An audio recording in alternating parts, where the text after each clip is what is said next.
l'été 2024-2025, le CEB a dû faire face à une augmentation sans précédent de la demande, équivalent à 567,9 MW, du jamais vu, soit une augmentation de 42 MW par rapport aux années précédentes. Les prévisions du CEB pour 2025 étaient de 544 MW. Vous réalisez 544 MW et nous avons déjà eu 567, presque 568 MW. Afin d'éviter toute pénurie d'électricité, le CEB a déclenché son protocole d'urgence pour demander aux hôtels de passer leurs générateurs de secours. La demande aurait atteint ce jour-là environ 600 MW. On aurait été en délestage complet, le load power shedding, ce qui aurait été très probablement entraîné des délestages dans tout le pays. On estime que les hôtels ont allégé la charge du système d'environ 40 à 45 MW en se déconnectant de nos réseaux.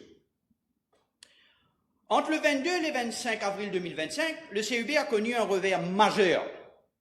Cette année-ci, entre le 22 et le 25 de cette année-ci, le CEB a connu un revers majeur, une importante pénurie de capacité. Les unités de CTSAV IPP, CTSAV 1, 37 MW, CTDS IPP, 30 MW, Fort George G8, 15 MW, Nicolet G2, 20 MW, étaient toutes hors du réseau simultanément en raison des coupures de courant forcées. De plus, une capacité d'environ 65 MW était indisponible pour cause de maintenance programmée. Face à ce déficit important de la capacité de production, équivalent à 167 MW, le CEB a dû gérer la demande d'électricité pendant la pointe du soir grâce à des hôtels partenaires et leurs générateurs de secours. Madame la Présidente, outre le CEB m'a informé qu'il y a une demande totale de fourniture d'électricité d'environ 87 MW de la part des développeurs des projets, des promoteurs d'une centaine de projets, qui est en attente, car le CEB n'a pas la capacité suffisante pour répondre à une telle demande d'ici janvier de cette année-ci. Afin d'améliorer la situation, à court terme, le gouvernement a prouvé que le CEB utilise en urgence une barge électrique pour alimenter temporairement le pays en électricité jusqu'à la mise en service d'une nouvelle capacité de production.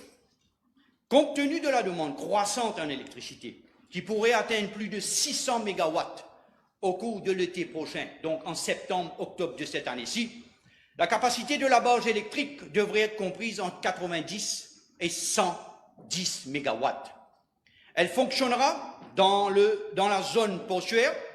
Le CEB a lancé le 18 juin 2025, il y a quelques jours, un appel d'offres international pour l'achat d'énergie électrique à partir de la barge électrique, par le bail d'un appel d'offres public ouvert, dont la date de clôture est le 15 août 2025.